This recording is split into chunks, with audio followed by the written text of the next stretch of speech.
what's the general state of the harbor at this point in terms of algae blooms and other problems?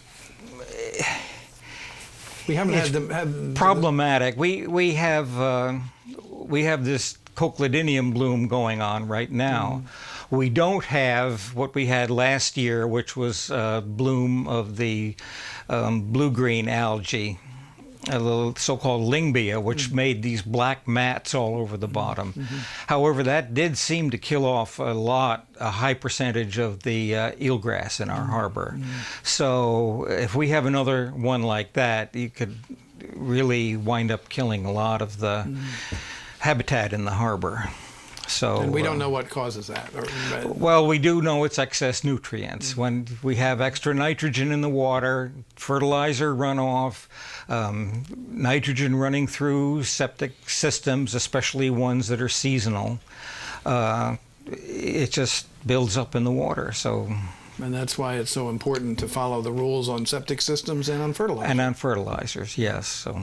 So what's going on in the general research area? You're doing your project. I know there's another project coming online about predators. Yes, well, I'd like to just go back to the kids for a minute. Please. And they gave their presentation at the end of August to a room that was absolutely packed. I was very pleased for them, and they did an excellent job. And PeterBoyce, who's the chair of the Harbor and Shellfish Advisory Board, of which I'm also a member, said he was so impressed that he wants the kids to come and give their presentation to a Rashab meeting. So on September 17th, a couple of Tuesdays from now, at 5 o'clock in the community room in the police station, we'll be giving these. So if you'd like to hear September them, come 17th. out and get them. September 5 o'clock, 17th. okay. So I have a full program of research that I've been doing since 2006. Some of these were started when Bob Kennedy was still here. And one is to monitor with spat bags. And I have a sample of a spat bag here. It's not been used yet. This one has not been used. When you pull them out after 6 weeks in the water, they're full of all kinds of things. Sure.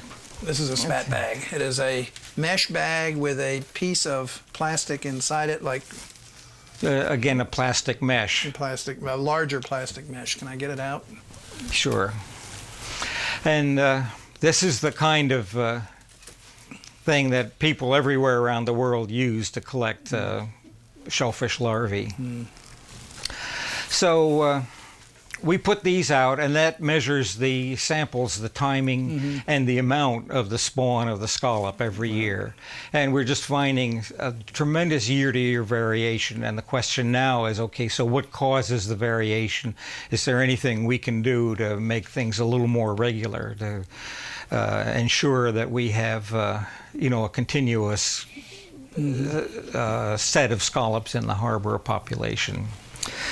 So, and then I also do a yearly survey, again funded by the Shellfish Association, where we have divers that look at 40 places in the harbor and 4 in Madaket, and measure the size of the scallop population and the amount of predators and the condition of the eelgrass and how much algae. We do that once a year in September. It's pretty intensive set of dives. Right. And then you mentioned a new project that is going to be done by Stephen Heck, who worked in the town for a couple of years in the summer. And he's and his professor at Northeastern University are going to be actually tethering some scallops in front of on a long thread, so they can swim around, but they can't get out of camera range. They're going to put them in a camera that will take pictures every minute or so, and look at these scallops and see who actually are the predators of the scallops and how they get into the scallops, whether they crush the shell or what it is, whether whelks eat a lot of scallops, or whether the ability to swim will allow the scallop to escape the predation. And so this is a new thing, the time-lapse photography that he's going to be doing, I think will be very interesting. We'll learn more. So, We're running out of time, but I just wondered, what's your general prognosis for the scallop industry? Do you think there's any chance in the near future of the levels of catch going back to what it was in the 80s, or is it, which was up to in the early 80s, it was 100,000 bushels? It's running around 20,000 bushels now. It, has bumbled as low as 7,000 bushels. What do you think? Where do you think it's going?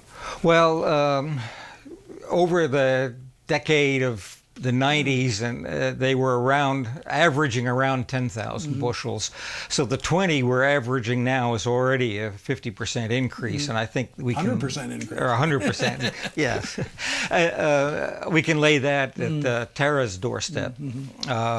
Whether we could get up to 100,000 scallops, I just don't know. There's the loss of the habitat is a serious thing. And a lot of that habitat, I guess, was out in the Tuckernuck area and so forth back in the old days too, when there were flats out there that had a lot of eelgrass on them. That's still in pretty good shape. Is it? The eelgrass out there is long, well, maybe not as long as the stories go, but sometimes the stories are inflated. But it's really healthy eelgrass with blades up to 6 feet long. There's a lot of grass on the beach in Matticat Harbor right now. Oh yes. Anyway, well, hopefully we'll continue to see improvement.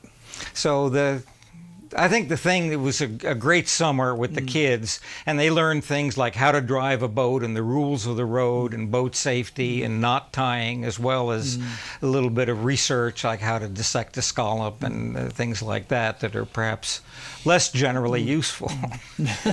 But important. But only if you need to do the research. PeterBoyce, thank you very much. Very interesting. This was a pleasure. Glad Thank to you, be Dan. here.